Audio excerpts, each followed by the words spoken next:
I want to deal with and focus in on the support of missions. And so Matthew chapter 28, verses 19 and 20, we'll start in verse number 18. And Jesus said, and Jesus came and spake unto them, saying, All power is given unto me in heaven and in earth.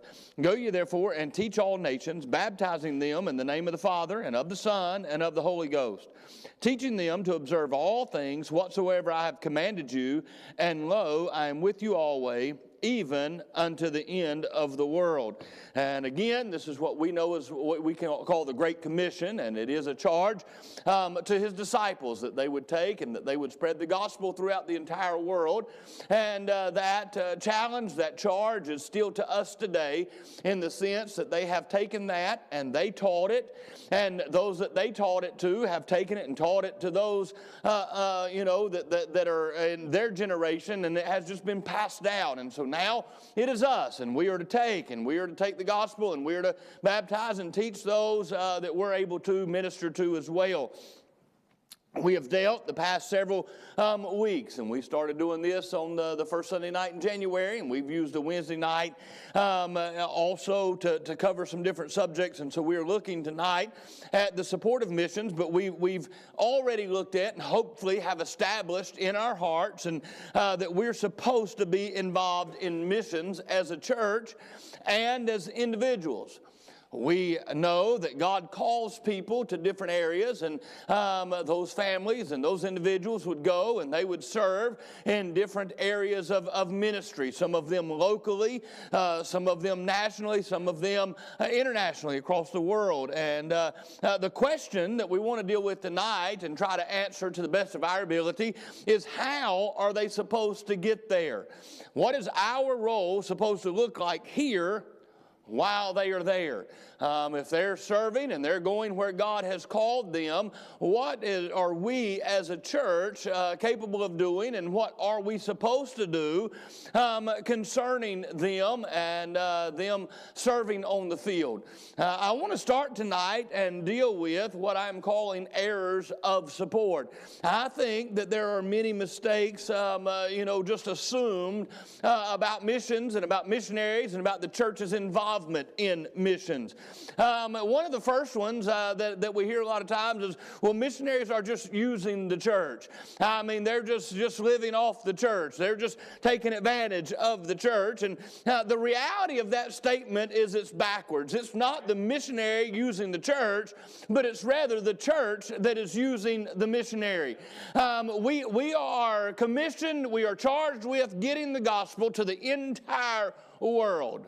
Now, unless you're planning on getting on somehow a plane or whatever you want to get on tomorrow and take off and start spreading the gospel around the world, you're not going to get very far, and you're not going to accomplish much. And so it's not the missionary using the church as much as it is the church using the missionary.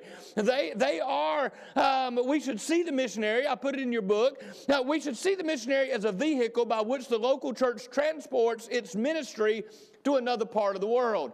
And that's why we're interested in what we would consider like-minded missionaries. That's why we're interested in having people represent us across the world that believe what we do about the Bible and that are going to preach and teach things similar to what we would sitting right here in our home church, is so that we can transport this ministry, this preaching, this doctrine around the world. And so they have taken on that obligation and that responsibility, and they are helping us to accomplish that goal.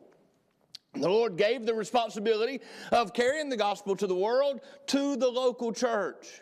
It is our responsibility. It is not just ours. It is every local church's responsibility to get the gospel to the entire world. He then gave the missionary to the local church as vehicles to transport their ministry around the world.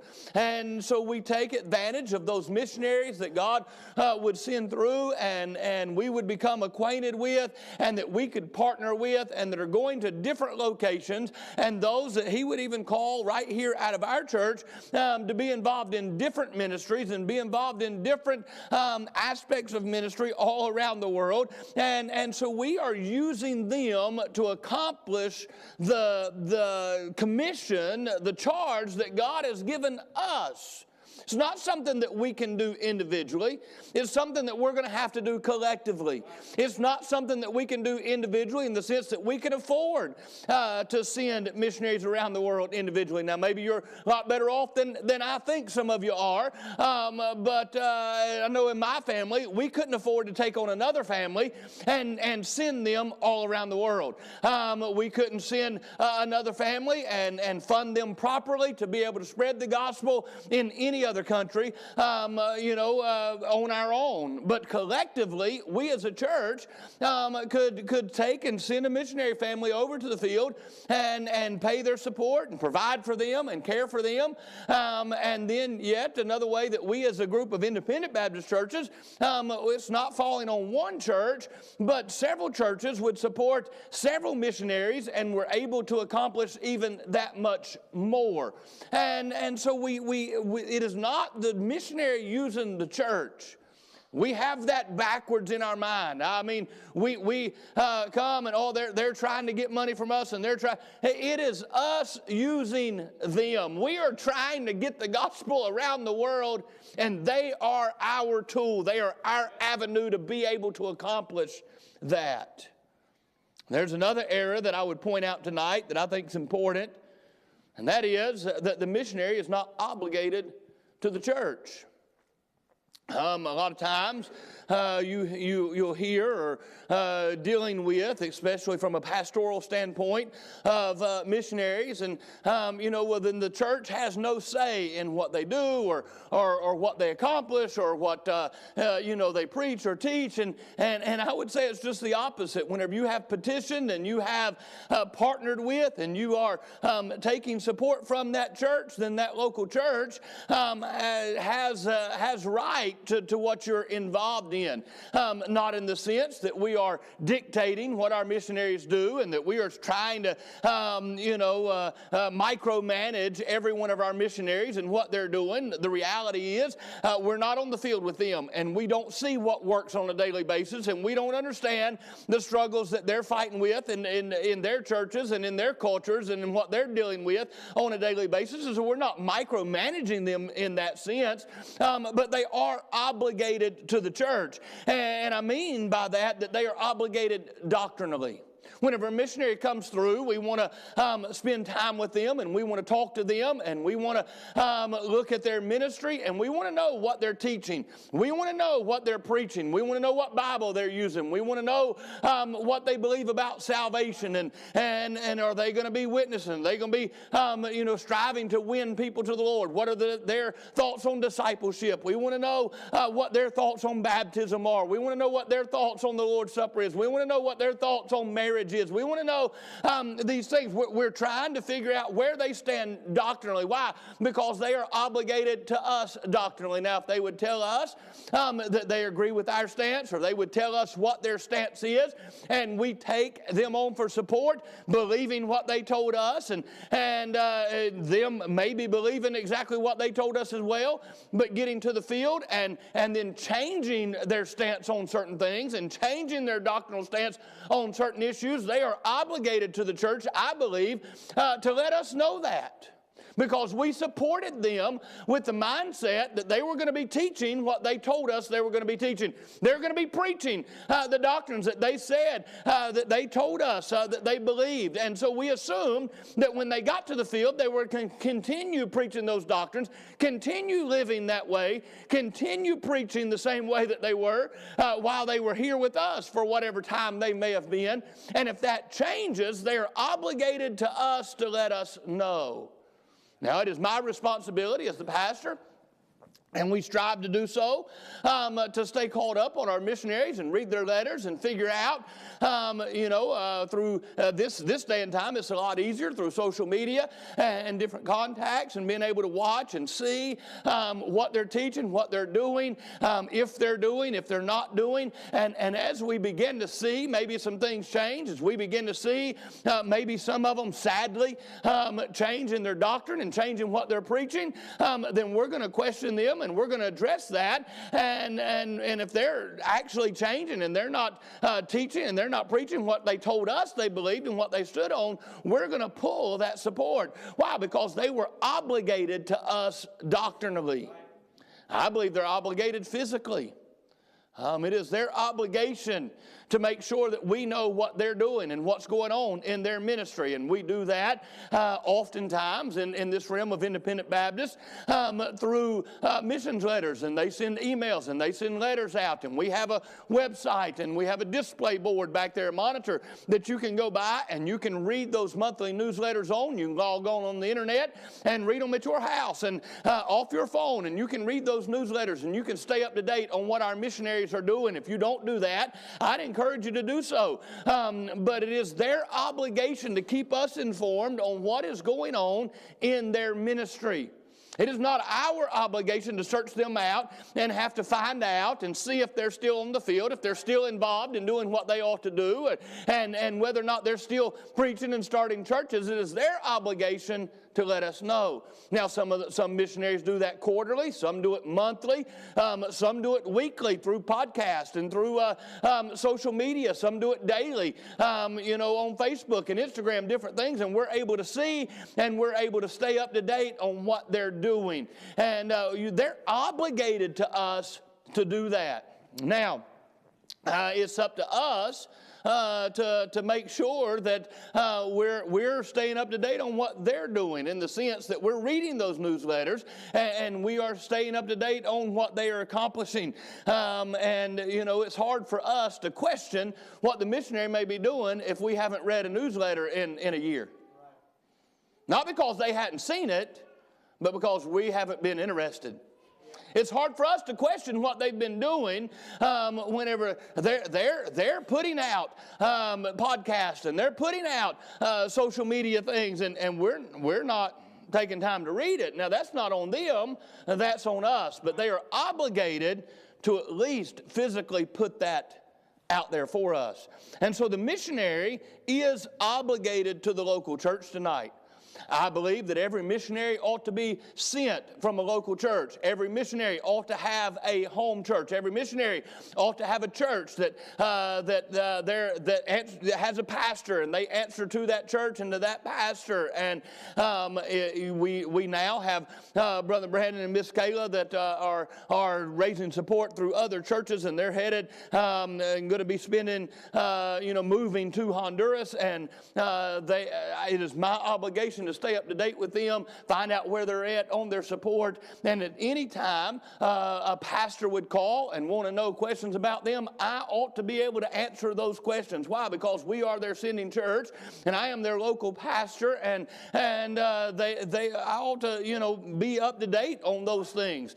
And I want to be able to call other missionaries, pastors that I may have questions about, and say, hey, are they still on the field? Are they still doing this? Are they still involved in this? Where are they at? How's their support look? Things of that nature. And those pastors ought to be able to answer those questions. Nothing drives me crazier than trying to talk about a pastor who's where a missionary belongs, and it's their home church, and he'll say, well, I don't know what they're doing. Why not? Well, that would be my question. I don't know everything that Brother Brandon and Kayla does on a daily basis, but and I don't know exactly where they may be next week or the next, but you can ask Brother Brandon. I'm consistently trying to find out. Now, where were y'all at last week? Where y'all going to be next month? And I couldn't tell you because I don't write it down and keep track of it, but I know they just went to Tennessee. I know they've been in Virginia. I know that they're staying an extra week unexpected in Honduras, and they're going to do some extra things that they hadn't planned as far as visiting some villages and different things over there. They'll be coming back, joining us for our missions revival. I know they've got some meetings out toward the eastern part of Tennessee and on the other side of Nashville, and different things coming up. And so I'm trying to stay up to date on what they're doing, where they're at, their support level, and things of that nature, so that whenever a pastor would have a question, we can answer those questions. And it is, I feel, my obligation to do that. But it is their obligation to let those other churches know this. So the missionary is obligated to the church. An erroneous view would be the fact that they're not obligated to the church. Another one we just mentioned, I want to reiterate, is that the missionaries are using the church. They're not using the church is using them. I want to look secondly tonight at the avenues of support. How are we supposed to support them? And we're going to deal with financially here in just a minute, but all support is not financial. We ought to be supporting them prayerfully. Listen to me, if you pray tonight, you ought to be praying for your missionaries. You have a prayer list, your missionaries ought to be on that prayer list. I would encourage you to make you a list of the missionaries off the website and have them added to your everyday prayer list, at least weekly, if not weekly, monthly, that you are praying for those missionaries and that you are petitioning God on their behalf. There's no greater support that can be given than that of true intercession prayer, and that's for anybody. I mean, the greatest thing that you can do for me as your pastor is to pray for me. The greatest thing that you can do for our services on a Sunday morning is to lift me up in prayer. For Sunday night is to lift the preacher, the pastor, whoever it is to be filling the pulpit, to lift them up in prayer. And the greatest thing that we can do for the missionary, whether it's here locally, whether it's on the field, whether it's in the United States, whether it's across the country, dealing with with cannibals or whoever it may be, is that we would pray for them intercessory. I'm talking about on their behalf, spending time in prayer for that missionary. You'd be surprised if you'd take the time to read missionaries' letters, if you'd take the time to really strive to intercede in prayer for them, what God would show you and reveal and how you could assist them simply by calling out to God their needs in prayer. True prayer will lead to other avenues of support. You start praying for a missionary. I'm talking about truly praying for a missionary. It won't be long that you'll be interested in what they're doing. It won't be long. You'll have to search it out and see how their kids doing. How's their church doing? I wonder if they survived that hurricane. I wonder if they survived that tsunami. I wonder if they survived that volcano or whatever may have been going on in their area where they're serving at. And it'll be just like it is around here. You start praying for people and you'll get interested in their sickness. You'll get interested in their illness. You'll get interested in their financial problem, their physical problem. You start praying for people and you will be compassionate toward those people. You find sometimes I believe we shy away from getting involved prayerfully because we're afraid of what it may lead us to do physically. Sometimes I think we're scared to really intercede in prayer for people because God may ask something physically of us. And I'm not just talking about missionaries whenever I'm talking about this aspect of prayer. But you start praying for somebody's financial situation. You start praying for somebody's physical situation. And God may have you help in answering that situation. God may lead you to get involved in that situation. And there's times, I'm just being honest in my own personal life, that I've shied away from praying intercessory for people because of how it might involve me. And some of you need to understand that no matter what we may be afraid of or what we may be scared of, God's not going to ask you to do or ask you to get involved where He can't do it and accomplish it through you. So I don't have the means. If you'll obligate yourself, He'll provide the means. You say, I'm not capable of helping. If you'll obligate yourself, He'll make you capable of helping. God's looking for a willing vessel.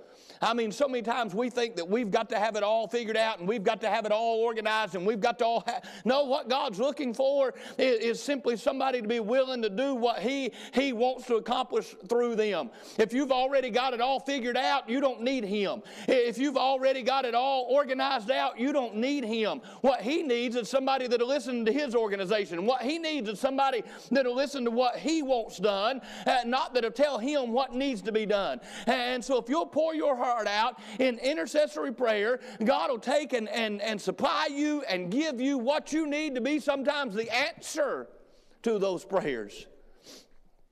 Avenues of support prayerfully. You show avenues of support emotionally. Communicate with your missionaries.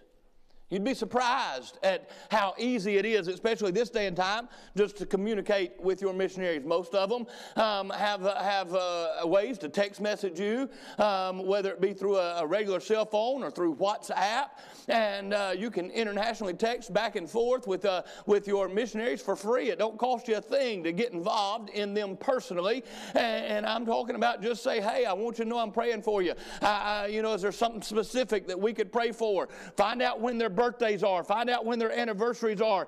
And just send a card or send an email or just send a text message that says, hey, I realize it's your birthday today or it's your kid's birthday today. Just wanted you to know we were thinking about you. We're praying for you. We just simply, just a little note to get involved emotionally.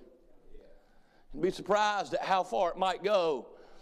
They're over there, and they've left everybody they know and everything that they know, and they've traveled halfway across the world in some cases, and they don't get to come home for every birthday, and grandparents don't get to fly over for every birthday that the grandkids are having, and they don't get to be at every birthday party and every sporting event and every family get together. You'd be surprised at what it would mean to them just to know that somebody else actually remembered that it was their birthday. Somebody else actually remembered that it was their anniversary. Somebody else actually took time out simply to remember their family. And so I encourage you, it don't take money for you to send an email that says, hey, I was praying for you, wanted to let you know that I realize it's your anniversary, and man, we sure do appreciate the work that you're doing on the field. We sure do appreciate the sacrifice that you're making on the field, and we're thankful for what y'all are doing. Be surprised at what those in true service for the Lord oftentimes are giving up. I don't say this because me and my wife feel like we've given up anything, but she'll tell you tonight, most of our anniversaries have been spent doing something in the ministry. I mean, we spent a number of them at youth camps. We spent a number of them, involved in different aspects of ministry.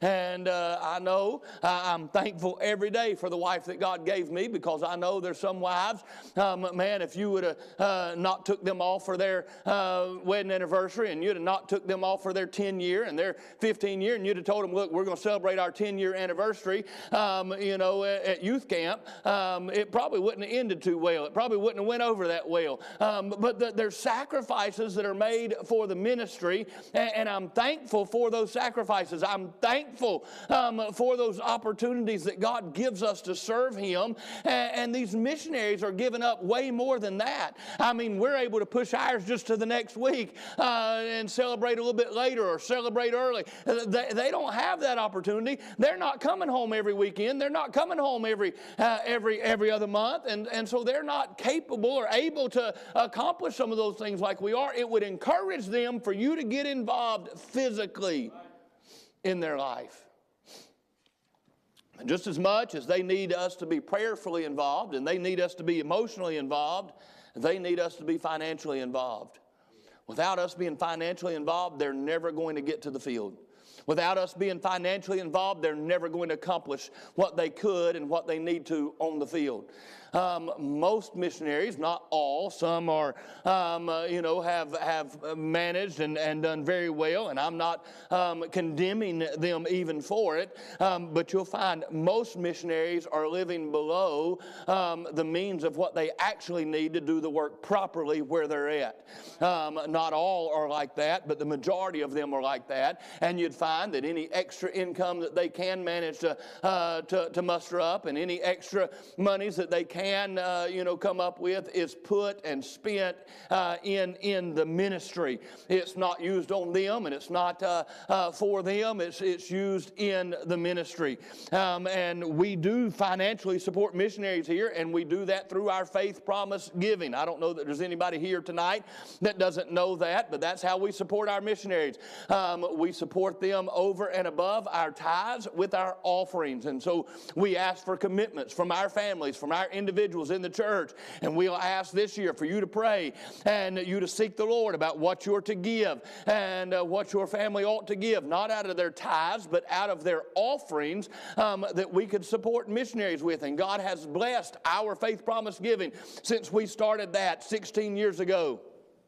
And, man, we started that and started supporting missionaries out of its own fund and giving to that. And it's amazing to me to watch and see how much money comes in through Faith Promise Giving just for our missionaries. And we try to use that money strictly for that. And it is to support missionaries, and it is to be involved in different mission outreaches around here even. And we use that for that purpose and that goal for missions. It's not, for us to hoard up. It's not for us to save up. It's not for us to, use for any other purpose, but to use in the ministry and in supporting mission work and different things of that nature. And that's what it's what you give for, and that's what we want to do with it. We're not trying to hoard up and save up that money.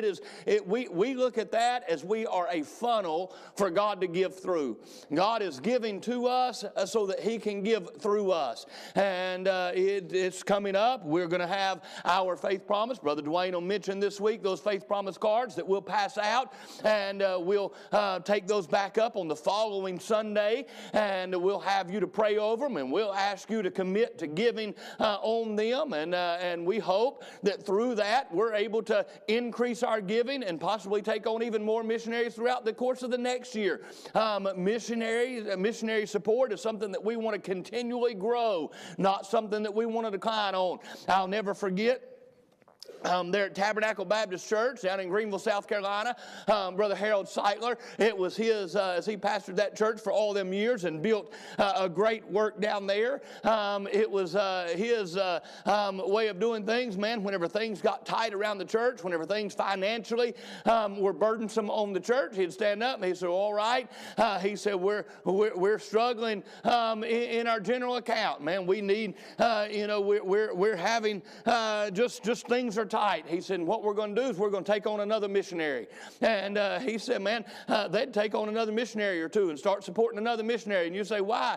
He just believed that by faith they'd take on another missionary, that God would give the increase. And man, that church's been around for a long time, been functioning and operating like that. And now Brother Seitler's dead. And, the church is still thriving and still going on and for the glory of God. And it was based and founded on their support for missionaries. You'll find Tabernacle Baptist Church has its own mission board. They have their own radio broadcast. They're involved in striving to see missionaries supported all around the world and support a great number of missionaries. You say, how have they done that? Simply through faith. We cannot, and I'm getting ahead of myself, but you cannot outgive God. You cannot give so much that He can't reward you for it. You cannot give beyond what He is capable of providing. I mean, you be obedient to Him, and He'll make sure that He cares for you. And so we are to support financially. Now, some churches, they support out of the general fund and support missionaries with 10% of their offerings every month. They take 10% and give to missions. There's a church down in Mississippi. They do that. They take and they support 10% of their offering goes to missions, as well as they encourage their people to give in Faith Promise. And we got to be a part of a Faith Promise meeting there with Brother Dwayne down in Mississippi, and I'll never forget the pastor saying, we're all the time, every year, asking for you to increase your faith promise. He said, I believe this year maybe we ought to increase the church's faith promise. And he said, we give 10%. He said, I want you to start praying. I don't know what they ended up doing. He said, but I want you to start praying about what maybe the church could increase their faith promise given to. And so churches do it differently. We don't per se, do that out of the general fund any, but they did, and there's different ways and different avenues that churches can support missions. Faith Promise has worked for us. It seems to be working for us, and it's a good avenue. But the reality is, no matter what avenue of support you are using, it is our obligation to support missions. I want you to see lastly the award for supporting. It's just a simple, basic Bible truth. When it comes to supporting missionaries, there's the law of harvest. Galatians 6, 7 through 10, we put there in your notes. Be not deceived, God is not mocked, for whatsoever a man soweth, that shall he also reap. For he that soweth to his flesh shall of the flesh reap corruption, but he that soweth to the Spirit shall of the Spirit reap life everlasting. And let us not be weary in well-doing, for in due season we shall reap, if we faint not. As we have therefore opportunity, let us do good unto all men, especially unto them who are of the household of faith. 2 Corinthians 9, 6 and 7 says, But this I say, he which soweth sparingly shall reap also sparingly, and he which soweth bountifully shall reap also bountifully. Every man according as he purposeth in his heart, so let him give, not grudgingly or of necessity, for God loveth a cheerful giver. Here's the law of reaping and sowing biblically tonight. You reap what you sow. If you sow seeds of corn in a garden, guess what's going to come up? Not okra. Corn's going to come up. I mean, that's what you planted. That's what's going to grow out of that seed of corn. In other words, if you sow to the world tonight, you will reap of the world. You sow to the Spirit tonight, you will reap spiritual things. And that's the law of sowing and reaping. You reap what you sow. You reap after you sow. You never reap before you sow. Nobody goes out and gathers the corn before they plant it. Nobody goes out and gathers their tomatoes before they've ever planted the seed. You reap after you sow. The harvest will always follow the sowing. Some of us are living our life in such a way that we're wanting God to send the harvest, but we've never planted. We've never sown anything. We've never did anything, but we're wanting to walk through the garden and we're wanting to reap the benefits of it. We're wanting to pluck fruit off the tree. We're wanting to eat of all these flowers that have grown and produced, but we've never planted the first seed.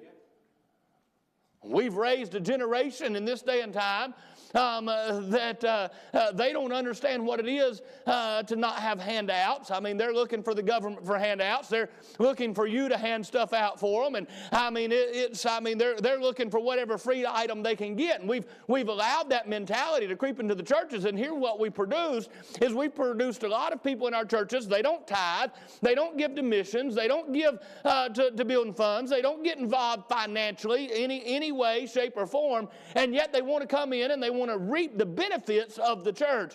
They want to reap the benefits of having a good service. They want to reap the benefits of having a lively church. They want to reap the benefits of being blessed and having, but they don't ever want to get involved in the giving aspect of it. Listen to me. God's not going to allow you to reap where you have not sown. God's not going to allow you to pick fruit where you have not planted. God's not going to allow you to prosper where there has not been any labor put in. You reap after you sow. This is one of my favorite laws of harvest, is that you reap more than you sow. You reap more than you sow. One seed will produce more than one fruit. Every year, I know I told this many times before, but every year we talk about how we're not planting a big garden, we're not going to go overboard, and before you know it, we've got 2 rows. We think, oh, we need 2 rows of squash. And man, we've got squash coming out our ears. I mean, you one plant, it's just all of a sudden squash everywhere. And tomatoes, I mean, we planted some 40 tomato plants this year, and man, I went by, my grandpa called me one day, he said, I need you to stop by here. And found out he didn't really need me to stop by, he wanted me to stop by. He said, you got to see this, and walked out to the garden, and we had one plant, at one time, had over 24 tomatoes on it. It started out as one plant. Had already pulled some tomatoes off of it. We picked those 24 and it produced more. You always reap more than you sow. And spiritually, that law of harvest does not change. If you'll give to God, He'll give the increase. If you'll be faithful in being obedient to give what God has allowed you to give and what He commands you to give in your tithes and then in your offering, be obedient to Him in giving, I will promise you that you will reap more than you sow. Seen it happen too many times. One tomato seed will produce a plant that will produce dozens of tomatoes. One okra seed will produce a plant that will produce dozens of okra. I mean, it is reaping more than you sow. And you reap according to what you sow. If you sow much, you will reap much. You sow sparingly, you're going to reap sparingly. It's amazing to me how many people want to reap much but sow sparingly. Man, spiritually, we are that way. We want to sow just a little bit, but we want the benefits as though we sowed the most, as though we've given the best, as though we've done, and you reap according to what you sow. So there is what we call the law of harvest. There is the laying up of treasures. Matthew 6:19 through 21. Lay not up for yourself treasures upon earth, where moth and rust doth corrupt, and where thieves break through and steal. But lay up for yourselves treasures in heaven, where neither moth nor rust doth corrupt, and where thieves do not break through nor steal. For where your treasure is, there will your heart be also. And laying up of treasures, we have the corruptible versus the incorruptible. We work to be able to have things, and there's really nothing wrong with that. However, the things that we gain in this life are temporal. You don't get to take them with you. They are corruptible. I mean, we mentioned not long ago, you see the picture all the time of the hearse and the U-Haul following it. You don't get to take it with you. It's not going with you. It's staying here. I told the joke the other day about the woman whose husband had told her, said, I want you to bury me with all my money. I don't want you to leave any of it behind. And somebody asked her, said, did you bury your husband with all your money? She said, I sure did. I wrote him a check. And I mean, that's the concept of some people, though. They think that they're laboring and man, they're not leaving it for anybody. They're taking it with them, but that's not what's going to happen. Everything that you have down here, everything that you can gain in this life, it is corruptible. Having nice things down here is not a sin, and it ought not be, but it ought not be our main focus. Our main focus should consist of laying up treasures in heaven. Treasures that are incorruptible, treasures that we can use to worship Christ with by laying them back at His feet for His salvation of us. I'm afraid some of us, man, we've got 401ks and we've got bank accounts and we've got cars and we've got houses and we're going to get to heaven and we're going to be gathered around the throne, and man, everybody else is going to be casting crowns and everybody else is going to be worshiping, and we're going to be empty-handed. Because we've spent more time and we've spent more, of our life trying to lay up treasures down here and trying to make sure that we have down here, and we have failed to make sure that we've got anything over there. Unprotected versus protected. Man, we buy things down here and then we have to insure them because they can burn, because they can break, because they can be stolen. And we neglect to invest in eternal items that can't be taken from us. Listen to me, every dime that you'd give to the church, every dime that you'd give to missions, every hour that you would give to teaching a Sunday school class, every hour that you would give to laboring in the nursing home, every hour that you would give to teaching children's church or working the sound booth or playing an instrument or singing in the choir. I mean, every time that you would give to doing something for the Lord and passing out a tract, it is a protected investment. It can't be taken back from you. It can't. It's an investment that you don't have to worry about losing. Listen, I've got not a lot, but we've got a little bit of money in the stock market and invested. And man, I wonder every day, is this going to be the day that it collapses? Is this going to be the day that it goes under? Is this going to be the day that everybody loses everything? But listen to me, what I have saved up eternally, what I have invested in heaven, what I have given to the church, what I have given to missions, what labor I have given in the ministry, what labor I have given in missions, it cannot ever go bankrupt. It cannot be turned upside down. It cannot be taken away. It is forever protected. Earthly versus eternal. Man, it's so easy to get focused on things down here, to get focused on the present, and that we lose our focus of heaven and eternity. I am thankful for a family that has instilled in us the importance of family. And man, my grandparents have labored all their life and worked all their life. And man, you talk to them now about doing something or spending something, and man, they ain't going to do it. I mean, you know, they're going to sew patches on their clothes, and they're going to tape the bottoms of their shoes up. And my grandma's not going to let my grandpa go buy new clothes. Why? Because they got to leave something for their kids. And I appreciate it. I really do. But I've told you before, I look at that and I think, man, y'all worked for it and you labored for it, and you can do something nice for yourself. It ain't nothing wrong with that. Ain't nothing wrong with that. But I'm afraid too many times we get so focused on the earthly that we forget to invest in the eternal. Man, I think it's great that my family has invested in land, and man, it's been passed down through generations, and my great-great-grandparents passed it down, and it's coming on down, and man, we don't sell land. I mean, it's a sin in my family to sell a piece of property. Now, you can buy land all you want, but you don't sell it. You don't get rid of it. I mean, it's family land, and you ain't allowed to get rid of it. I mean, that's just the way it is, and I think I'm thankful that's been instilled in me. And we still operate like that, and we still do that. But here's the reality of that. That land ain't going to do my kids any good if they die and go to hell. That land ain't going to do my grandkids any good if they spend eternity in hell. I mean, we can get so focused on the earthly that we lose sight of the eternal, that we lose sight of the heavenly.